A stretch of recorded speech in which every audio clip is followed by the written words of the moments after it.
Now children, let us study about the Nandas. Ajatashatru, he expired in 461 BCE. Now the successors of Ajatashatru, they were not strong. And that is the reason the last ruler of the Magadhan dynasty, he was killed by Mahapadma Nanda. And after that, a new dynasty started, which was known as the Nanda dynasty. Okay, and who was the founder of the Nanda dynasty? He was Mahapadma Nanda. And he killed the last Magadhan ruler and he took over Magadha, or he became the ruler of Magadha in about 360 BCE.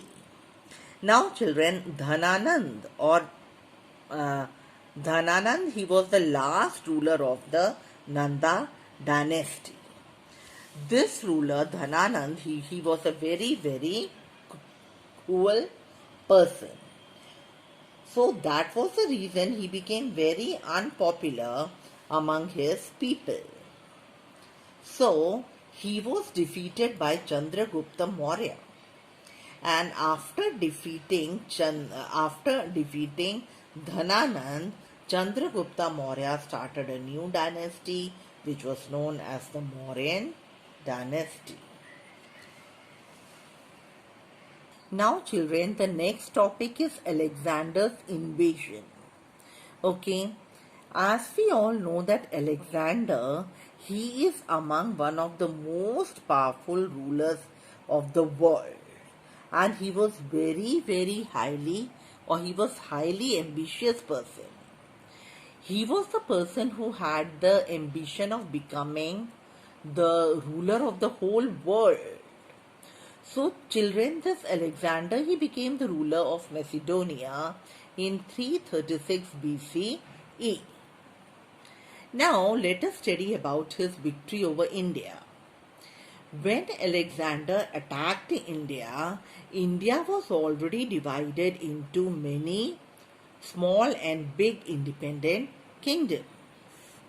Okay, now these small and big independent kingdoms, they were constantly busy in wars against each other.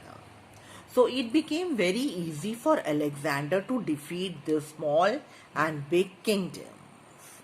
Okay, now he wanted to become, as I already told you, that he was having the ambition of becoming the emperor of the whole world. And that was the reason he had the victory over Syria, Egypt, Asia Minor and Persia.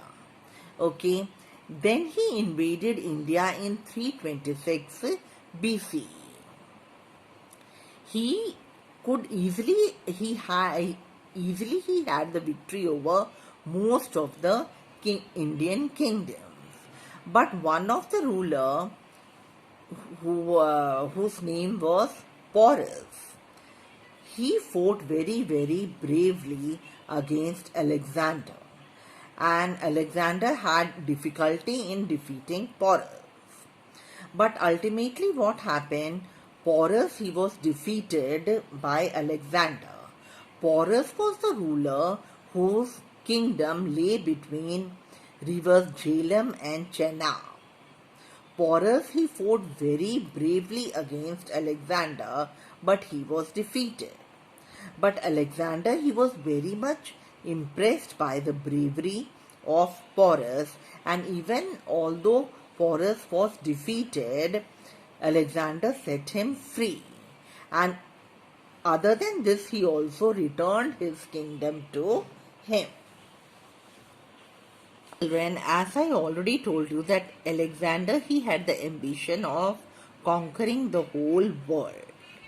So he wanted to move further, but his soldiers, they refused to move further. The reason was that the soldiers, they were very much tired because they were indulged in prolonged wars. It means that they were busy in wars for a very long period. So they wanted to return home now. So they refused to move further and have a fight with the powerful Magadhan army. So children, when the army they refused to move further, Alexander he had no choice. So he also had to return back. So before returning, he divided his territories over which he had the victories into how many parts? 3 parts. And then he placed them under different generals. Now let us study about the effects of Alexander's invasions. Now children, Alexander's invasion, it led to the breaking up of the power of small kingdoms in northwestern India, which in turn helped Chandragupta Maurya to expand his empire to these regions, okay, in the northwest. Second impact was or effect was that the trade relations between India and Europe developed. Third was that there was a mixture of the Indian and the Greek culture, and as a result of this, a new school of art developed which was known as the Gandhara school of art. Other than this, the historians, the Greek historians, they wrote the accounts of all the events which took place in a sequence. So it helped the Indian historians also to record the history in a sequence.